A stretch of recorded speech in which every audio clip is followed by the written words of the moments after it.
Um, Hello, everyone. It's a real great pleasure to be back in San Diego, where I spent my first sabbatical, which turned out to be real, say, life-saving, almost to the point of life-saving experience. After the sabbatical here, I was promoted and I got my tenure, and life happy ever after so far.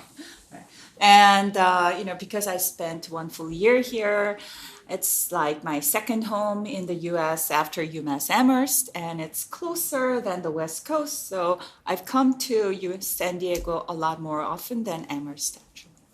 So I'm going to talk about SmartPortBox. This is more or less a 5-year project, 3+2 year. I might have, like, after the first review, I still get canceled project, but it's a SmartPortBox, and the goal is to turning a rack of computers into a router. And this is joint work with multiple students of mine.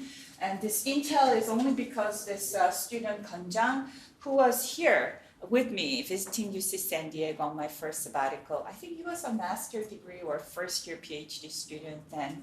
And at the time, he was working for Intel. Now he joined the Google team. I think he's one of the hundreds of people working for, I forgot the team name. And of the rest, these two are remaining PhD students. So, SmartPortBox, the idea is, this is what a router looks like. And you have a big chassis and the line cards with a lot of ports. And this is a schematic diagram of what the router does. And sometimes this IPsec VPN functionalities are built into the router, or you have a separate box. IDS minimum functions built into the router or a separate box. QoS crash, one optimizer, they're typically a separate box. But what if we just put a very bare bones switch? Here it's 10G switch or 40G, or nowadays I think 100G switches are out. And you have commodity boxes. And so we put basically the minimal part, which I think is a high performance commodity switch. This high performance commodity switch cannot be commoditized enough into the level of processor bus. So that's why I think we cannot do this part, but the rest of intelligent computations that we demand on the router could be pushed out to a commodity PC-based technology. And that way we could bring down the cost. So the brief history, on the x-axis, if we put the performance, and on the y-axis, we put flexibility. And we're going to focus on a single machine performance. So Click Modular Router, Eddie Coller's 2000 thesis work, had about 1.123 gigabits per second performance. And it was the modular router software based, so it was very flexible. And it took about a decade to bring the 1 gigabit speed to 8.7 gigabit in route bricks. And route bricks basically had 4 nodes connected, and in every node it was using the same click modular router, so it basically has the same flexibility. And then we had double click from our team in 2012 and Snap in 2013.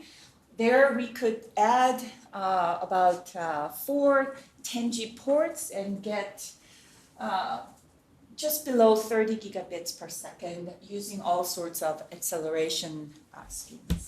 And then even though it's a bit earlier in 2010, we had PacketShader 40G.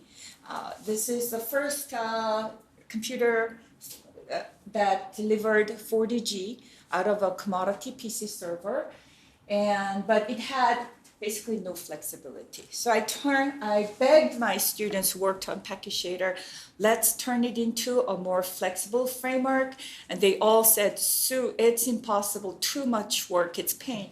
But we got 40G out of it, yeah, like every fine tune. So like, and I said, can we at least release the code? And they said, no, it's so dirty, we are too ashamed to release the code. So what happened was we released the device driver part. That part actually, I think, inspired the Intel device driver team to brush up their code and deliver 10G. So PacketShader out of that PSIO, PacketShader IO device driver survived and made it into public, but the rest remains in our possession. And then, but then I convinced Jungi, which he is an unfortunate PhD student who bought into my trying that, hey, we should make it into a more general, flexible framework, and he liked the idea. So while the original PhD students of PacketShader gave up on the idea, he took it up and delivered NBA, which took quite a long, as expected, many years, but finally, with NBA, we deliver 80G, and with the flexibility of click modular router. So, what has been our roadmap? The first was, let's get 10G out of 10G gigaport. What's interesting here is, in this map, RoutBricks has 8.7G. So you have a 10G card built in, but we couldn't extract 10G out of 10G, which was like, wow. And we thought, okay, this was in 2009 fall, and in 2009 spring and summer, we were doing something else. And at some point in the mad rush hour of mad rush for the ANCS submission, in those crazy moments, you think about something else, right? Because you're so burnt out. It's like the movie director, what was his name, who was making this long epic movie, got so tired of making the epic movie, thought, oh, we'll just take a break of 3 months and make Ching Express. That's what I'm told. So just like doing this epic thing, we thought, and a student of mine who did an internship at Sony and had to play with the GPU that go into the PlayStation there, thought, what about accelerating packets with GPU? And it's like, well, that's a fantastic idea. And after our submission to ANCS finished, we looked around, and before the RoutBricks paper came out, and thought the work before RoutBricks was barely over 5 GPS. So we said, we'll do 10G. So our mailing list is 10G. Okay, so like we wanted to deliver 10G out of a 10G port, and that was our goal. And then RoutBricks paper came out. Even though out of single box it was 8.7, 4 box together it was 15G. So we had to do more than 10G. So we had to suddenly bump it up to 40G. Sad story, but we delivered. But anyway, so getting 10G out of 10G is important.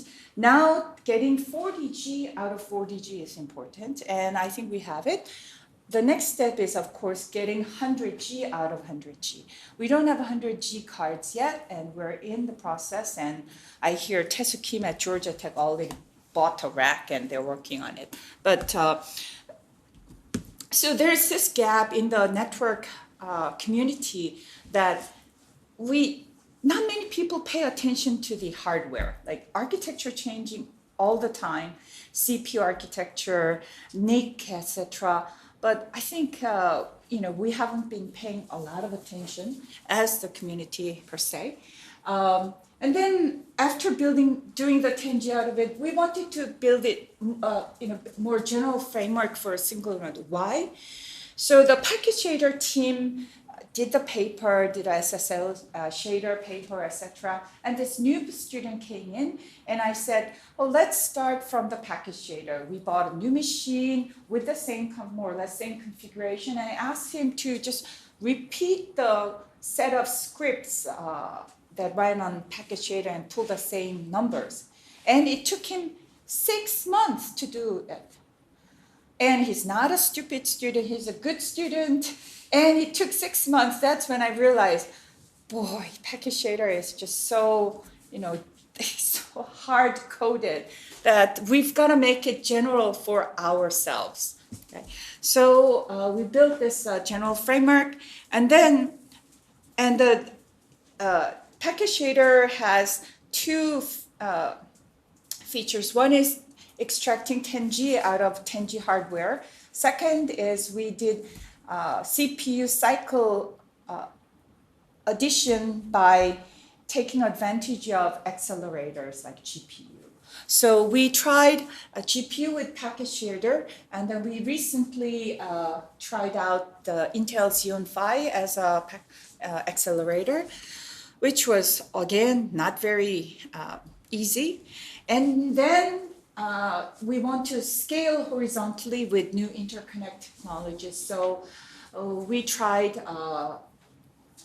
RDMA over converged Ethernet versus Ethernet. It's going to be presented in a couple of weeks in Barcelona.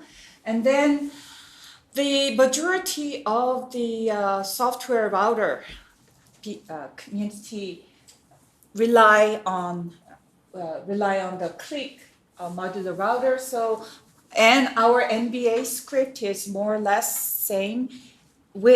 similar to click, but not exactly the same. So we wanted to modify click scripts into NBA, and we're building retro click and not going very far. And if all this come together, I think we will have an easy, scalable framework to build a router out of commodity technologies, and finally SmartPortBox. And these three are still ongoing under submission. This one, I'm not sure. So, and then so today's talk is going to be mostly on NBA and the rest of the three. So NBA, Network Balancing Act, it's network packet processing requires balances between I/O and computation. Depending on the speed and depending on the computation you do, sometimes the bottleneck is in I/O, sometimes the bottleneck is in CPU. If you're doing IPv4 packet processing, the bottleneck is in the I/O, because IPv4 lookup, you only need to do the address lookup and very minimal, checksum computation. But if you are doing IPsec, you need at least 10 to 20 times or even 100 times more CPU cycles than IPv4, so the bottleneck becomes computation. And flexibility versus high performance. So every time we have a new framework function added to NBA, the performance is half or even just 1/10 of the maximum we could do without the framework. So every time we build a nice feature into it, we lose performance, and then we have to fine tune it. And then whether we're going to put this function in the hardware versus software, this is I think going to be a hot battleground between ASIC chip manufacturers and device driver, etc. So AES-NI, for example, that feature got into the Intel CPU 5-7 years ago, and more features will go into CPU vendors, and they will constantly making calls to decide which feature to go into the CPU or not. And also we have to know which will go. So if it's in the hardware, we should take advantage of it, etc. And workload distribution to multi-cores and heterogeneous processors, it's an issue in any distributed computing nowadays. And so NBA is a slogan towards the world where we don't want to do the balancing manually. We've done it enough with PacketShader. We thought we now will delegate it to NBA, and the next time we can just focus on building network applications on top of NBA. And so we wanted to catch two birds, flexibility and performance. So we need this modular, reusable abstraction of packet processing and multi-core scalable NUMA support and GPU acceleration. And NBA delivers optimized packet processing pipeline, offloading abstraction, and adaptive load balancer. So depending on the workload, sometimes it makes sense to run the entire workload on CPU or offload it completely to GPU or half and half. So that load balancing depends on the mix of traffic coming in. So this is the NBA framework. We have NICs, and then we're using the hardware queues provided by the NICs. And then we have worker threads. Here, the Packet I/O multi-core implemented using Intel DPDK. So for this NBA current version, we are locked in with Intel DPDK. We thought about using PSIO, but then, PSIO, we cannot keep up with the device driver update with new hardware. So we wanted to go with a commercial solution. And even though Intel DPDK does not support all the device drivers in the market, but high-end device drivers are supported. And so we decided to go with Intel DPDK, and I think a lot of people are actually following suit. Even say Mellanox people have Intel DPDK support nowadays, but long story. And we have these worker threads. So our decision here is to have a worker thread. Basically, the entire pipeline of NBA is replicated on every core, and then we dedicate a core to communicate with GPU. So instead of every core communicating with GPU, we have a dedicated core with a thread that communicates with GPU. That's performance that delivers best performance in the current GPU CPU architecture. Right? And how does NBA make your life easier here? Top down is middle box.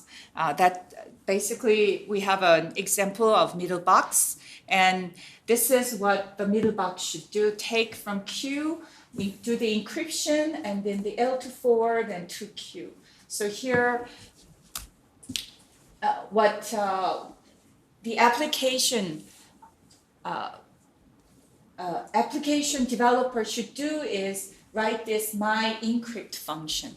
Okay, that's what we want our NBA users do, and forget about the other part. The other part is just all configuration. Okay, so if you do CPU element in click, this is what you do. This is the part that you have to focus on writing.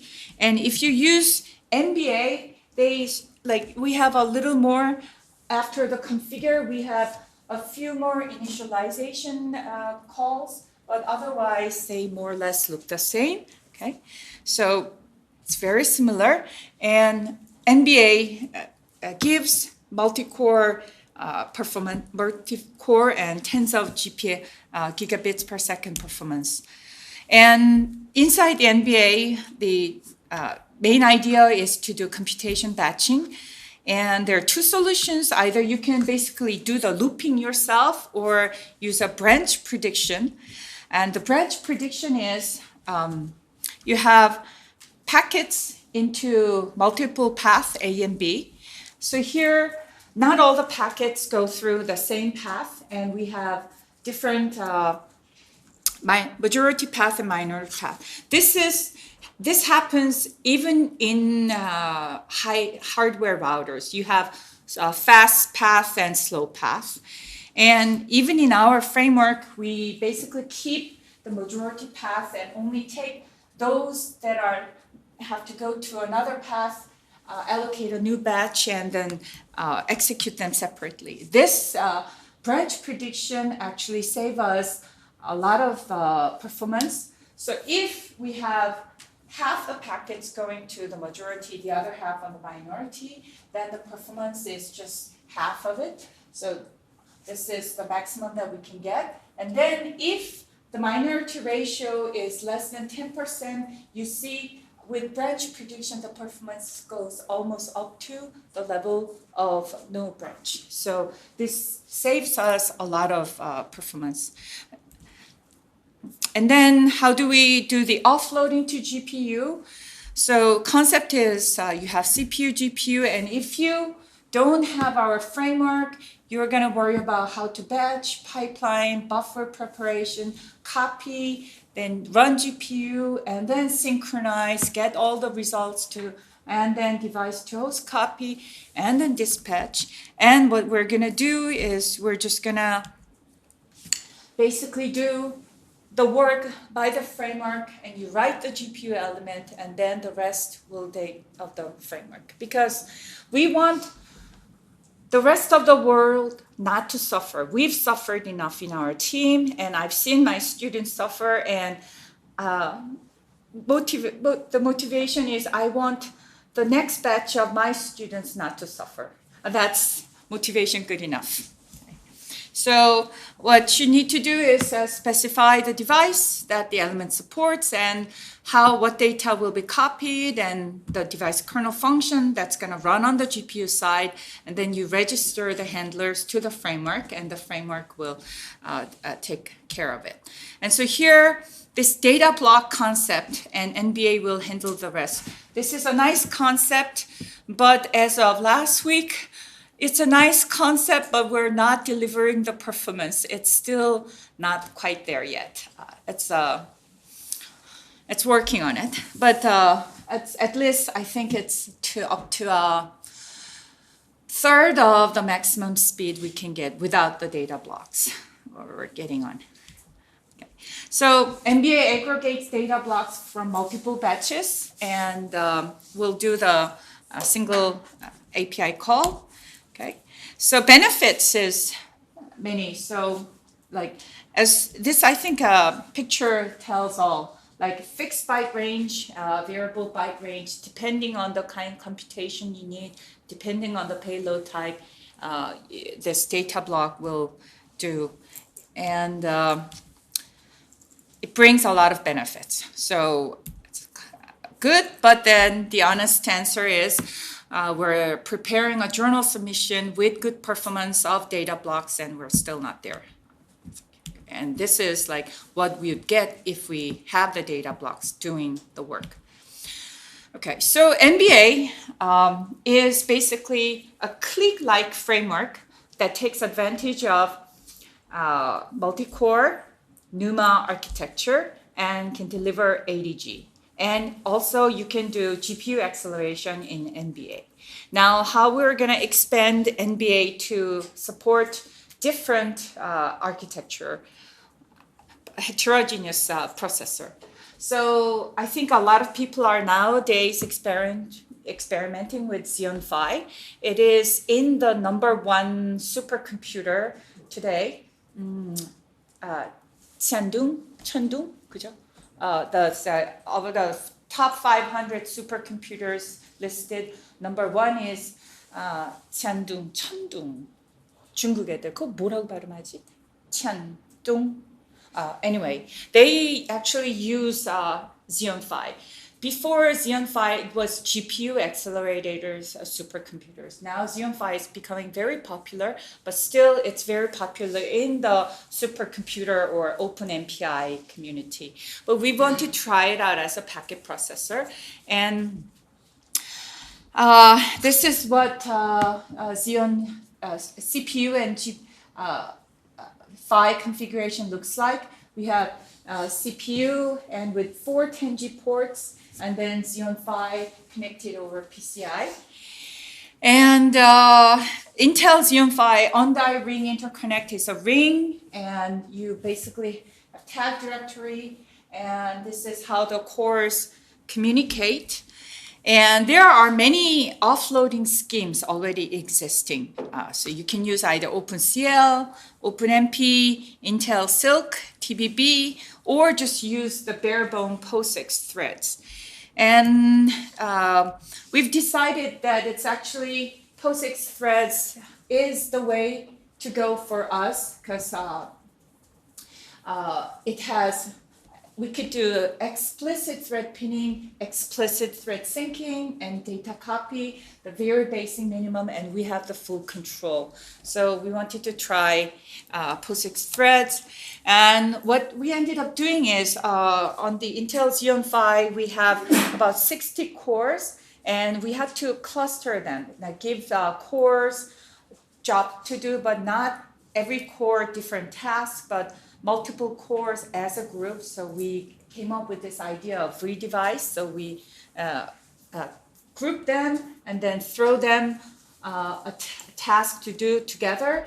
But then we need synchronization to collect the results and communicate back to the CPU. So this is the re-device flow control. We have a master thread running, which communicates with the CPU. And this is a worker thread waiting for the task to initiate, and also to have a barrier to synchronize on the other side. And the Knapp architecture is similar to NBA. We have NIC coming in, and then we have these I/O threads, pin 2 each core, and then there's a device thread, and then communicates with Xeon Phi. And the performance, IPv4 packet forwarding performance is, I don't know why, but for some reason, if the batch size is smaller than 512, it's very high. But once we have a good enough number of batch size, and the RTT is so small. But for IPv4, as in even with the case of GPU, it's better to just do all on the CPU and not to offload. Here, the Xeon Phi has this vectorization feature, and if we could take a full advantage of vectorization, then we get very good throughput. So this is scalar throughput, and this is a vectorized throughput. And this blue on the left is a little better. So it's even this red line a little better for most cases. We don't get a lot of advantage out of it, but still we have in case of IPv6, we see the distinction because this on the green, strong green has better performance, and also this vector version has better throughput. So we have to make advantage of the vectorized version, but I believe this is hard, coded. I mean, very fine-tuned at the level. So the next challenge is here. This is more like a micro benchmark trying and how to communicate with Xeon Phi for packet processing.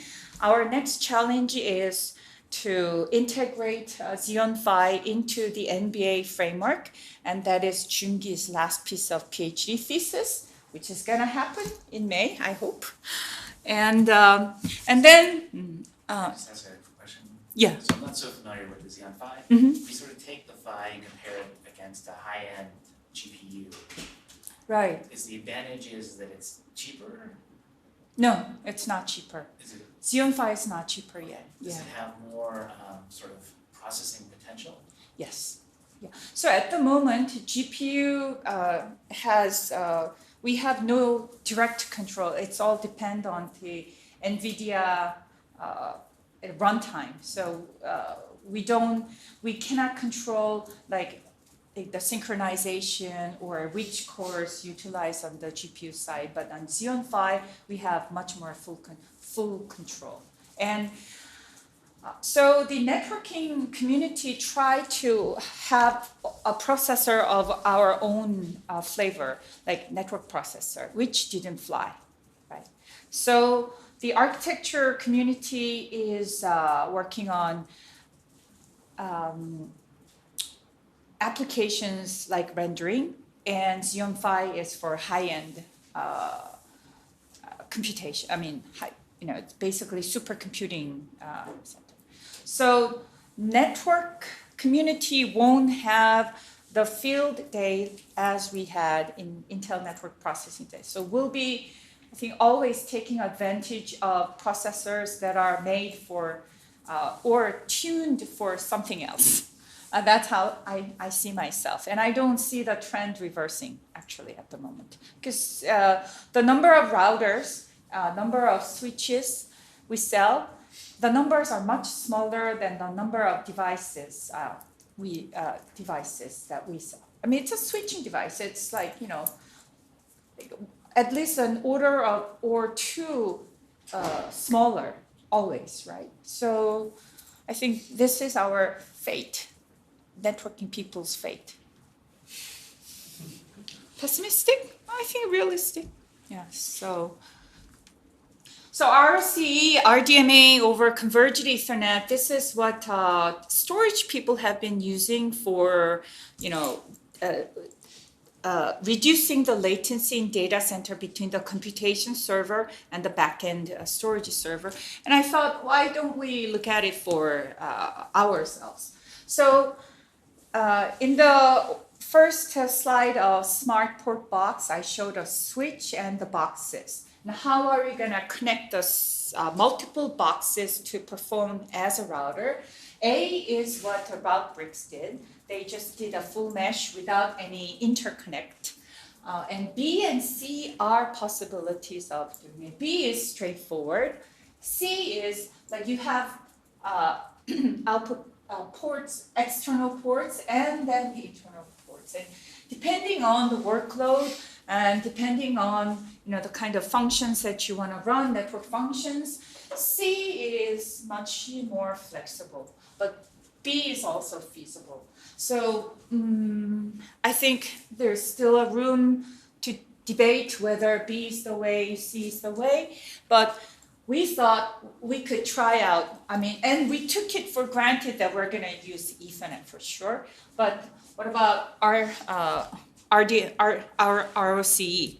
So RoCE and DPDK on Mellanox Connect 3, Connect X3 NIC. So it's here it's a hardware, and then the kernel data. RoCE app runs here, and they have this set of libraries, and depending on whether you use Ethernet or depending on you use RoCE, you basically use different calls. And like if it's just if it's just the same, what can I say, hardware, where is the gain? If we're using the same hardware for either Ethernet or RDMA over converged Ethernet, I think the breakthrough is basically the hardware features built into and which library takes better advantage of it, even out of the same hardware.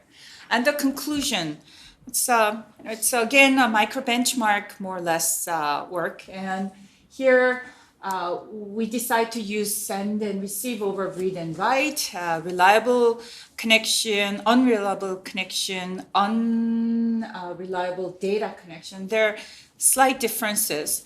And here, I don't know whether we see, yeah. So there's a RDMA message size on the x-axis, and you can be very small and you can be very large. And you have like very bad throughput, and as the message size goes up, the performance goes up, okay? And this is one-way latency from there. And so here,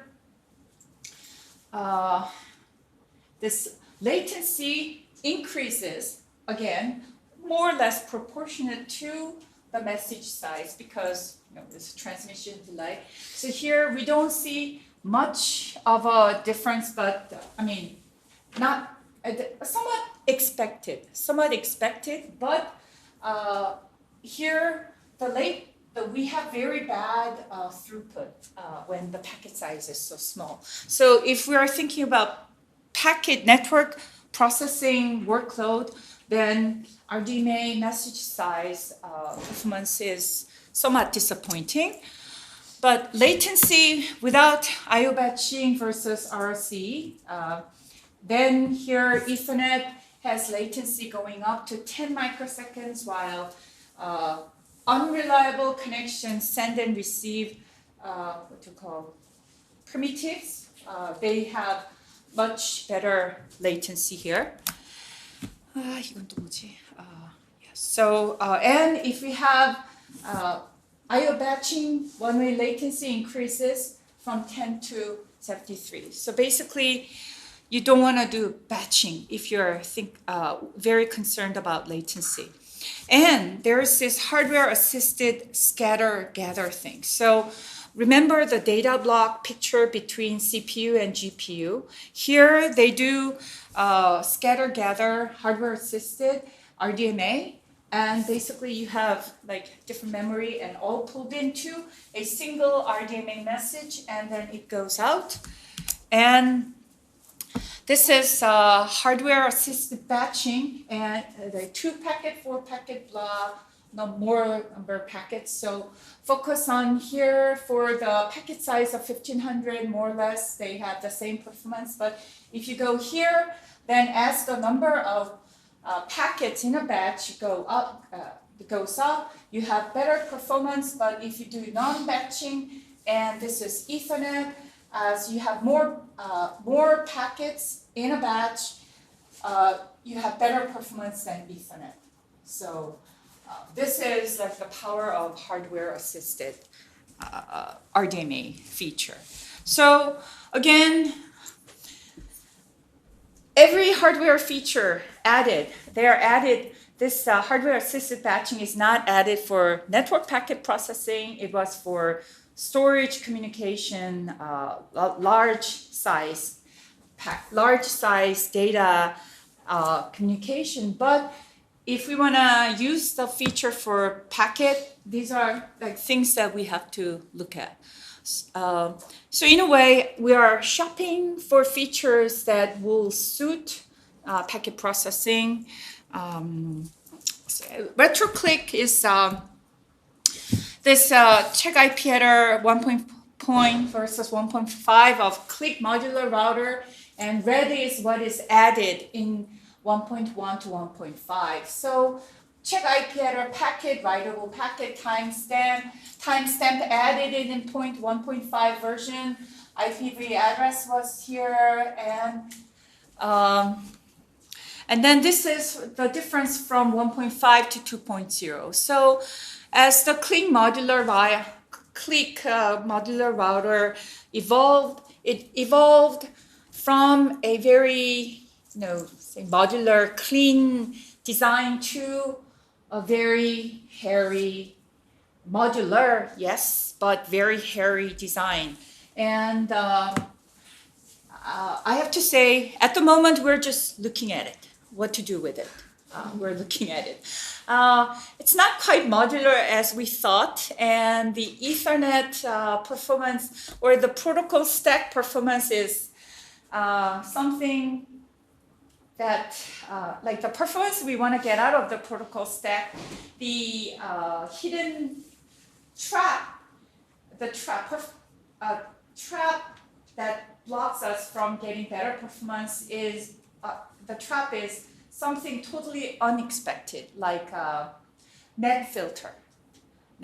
You have a whole protocol stack, kernel stack, and when a packet arrives at a system, you have this hook at the very bottom, which totally breaks the layer architecture. And the net filter basically looks at the entire packet header and then does filtering at the basic level. And depending on how many hooks there are, the performance of the networking stack the performance becomes totally unpredictable, and this only we figured out last summer, yeah. So anyway, fast forward. So far we've had performance on the axis, but now we're going to focus on scaled out machine instead of a single machine, and then we're going to have flexibility, instead of flexibility, have features on the y-axis. So is it just the interconnect performance, or does it even have a framework? And on top of framework, does it already have applications running on it? And then this is not a complete picture, but there I think is E2 from Berkeley that delivers slightly under 100 gig performance, and it's a framework. And there are other attempts of making interconnect super cheap. And so there are some attempts here. And I think theoretically, if we have the money to buy 40G switch with the 36 ports 40G switch, and every port a smart port with the NBA running on top, then I think we have 1 terabox, even though the control domain is not there yet. But if you're expecting static configuration, it's up here, I think, at the moment. And I think this is how the networking platform is gonna move, and whether this SmartPortBox is really convertible, flexible, convertible enough to any net appliance manufacturer's dream. I think that's it for my talk. Questions?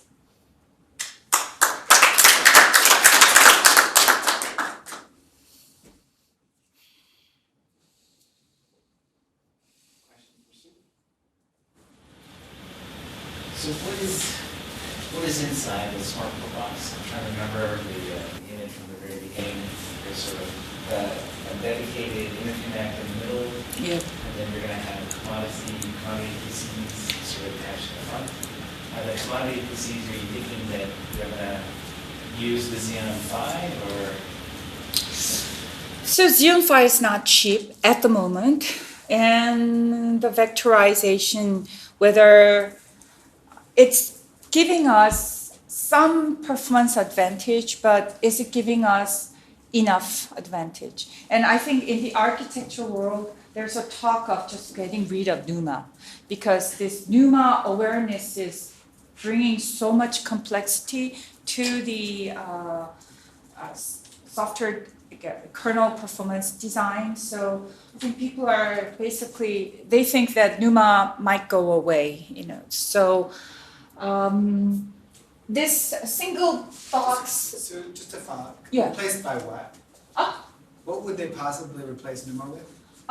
Just not have NUMA multi-core on a single core. I mean, Right, single. but NUMA didn't happen by accident. It wasn't that they said, you know what? Right. Let's make it hard. We're going to make some of the memory take longer to access. I mean, Right. they only have so much room, Right. and the memory over here takes longer for the signals to get to, and we don't have time warps or any special technology to fix that. So they could make everything expensive, Right. and then you wouldn't have any non-uniformity. But I don't understand how you get rid of the non-uniformity problem is caused by geography on the board, and I don't know how you get rid of that. Right. So I think people are talking about what's called rack scale computing. Yeah. So in rack scale computing, I don't know how that is gonna come out. I mean, logically it is, right? Like you buy anyway a rack of computers, right? Yeah. Individually designed. And so why not try to optimize or compress the design of a rack? That's fine. Right. But at the end of the day, you got to get electrons to the memory, and if the memory is further away, it takes longer for the electrons to get there. I don't know. I think it'd be really convenient to get rid of. Exactly. I mean. But they would have done it, because it sucked when they first came up with it, and it has continued to suck, and people would happily buy a design that doesn't do it. But it seems inconceivable to me that we don't have NUMA. Here's how you do it, is you just make it impossible for cores to access memory that's remote. That would be the other, yeah, see, right, And then it's all uniform. yeah. Micro UMA. I don't know. I Okay. don't know. But I think the reality is that not many people are taking good advantage of NUMA on a single node, that it's becoming such a pain to have like a design for NUMA and then also for RDMA, real remote access. So there's like already L2 cache, L3 cache. I mean, I hear even L3 cache is not that much use. I mean, it's much better than nothing, but. So in fact, I think Jeff's idea is largely what I see. Mm. That in fact, just you pin the local memory to the core that's close to it, and you say that's all you get. And then you don't have to worry about it. Right. You don't have more memory than that. Right. So for that, I don't know. This is for us, Xeon Phi, GPU, CPU. It might be just that CPU will be faster with a lot more cores and we'll just use CPU. But I don't know. I really don't know. I have no preference at this point. Having an accelerator brings a lot of pain, that's for sure. It's a heterogeneous architecture, you have to work extra. And are you getting the extra for the pain? The judges out there. And I think, I don't know. Speaking of pain that you guys had to go through, so you now have experience both with NVIDIA GPUs and now with Xeon Phi. Was one less painful than the other to program and try to sort of convert it and morph it into network processing? That's a very good question. Just from the time my students spent on it, I think Xeon Phi is much easier. Yeah, because a lot of GPU programming, we have to deal with the GPU runtime, that CUDA basically. So if CUDA doesn't do it, we have to figure out the queer or its eccentricities of CUDA. But Xeon Phi, at least we get to program. So it took a lot less time, I think, for my students to play with Xeon Phi.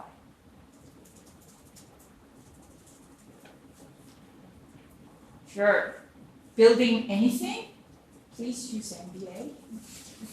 Suppose if you're just dealing with just a few tens of GPS, tens of gigabps. So on that topic, so you mentioned how like with PacketShader, you weren't able to release all of it.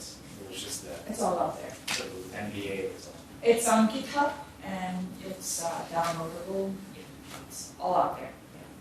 Yeah. So, a number of companies, notably Microsoft more publicly, have been talking about including FPGAs on some of their circuit boards. Yes. So, very expensive approach, but I hear it's yeah.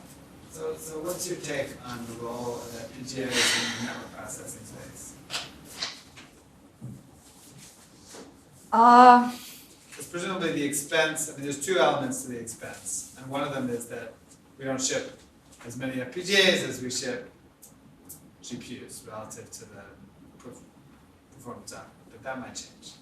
That might change. So FPGA has been a contender in the network community in the form of NetFPGA cards, right? Well, the Microsoft's is the Avalanche. Is that what they? Well, Avalanche was the first design. What's his name? The B-Box guy left. I can't remember where he went. I think he went to Google. But I think they have some production, semi-production's too strong. I think they have some actual real deployments in one of their data centers. Yeah, I think a relatively large scale. I just don't remember what the name is. Right.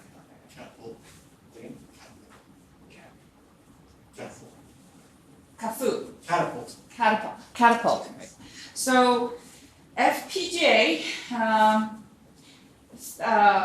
the baseline is FPGA is cheap, but is it really cheap? I think that's the NetFPGA card, is it really cheap? That we don't know.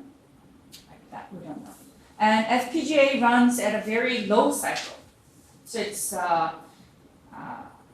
think you can program certain functions, but FPGA has a very low clock cycle and limited memory. So what you can build into FPGA, theoretically, it should be straightforward. You want this function to be built into FPGA, then you just give it to an FPGA EE engineer, and he will give us the FPGA circuit we want overnight, and then let's reboot FPGA with the circuit design. That's theory, but in reality,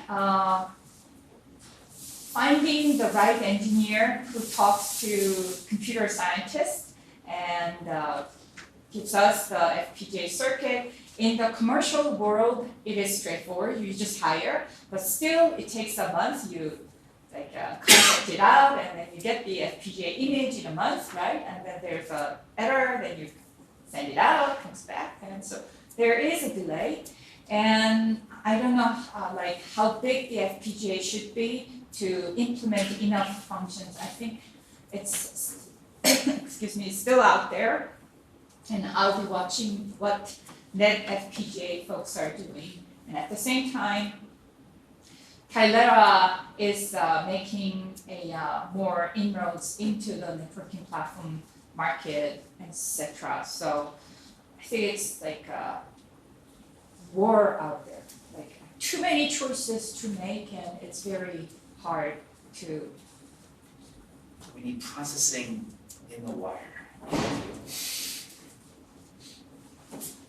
After my talk, that's your conclusion? Well, undiscovered country. Undiscovered country. I don't know, but you have to watch out. I think not just worry about the high level, but low level. There are just too many contenders and different approaches possible. So that's why I think it's very exciting field as well. So networking workload. Do we even have a benchmark, spec something that can stress test an architecture for network packet processing? I'm not even sure. I would say to a certain extent, that the projects you've been doing, PacketShader, SSL shader, NBA, in that area, it seems like they're a fairly well established set of benchmarks.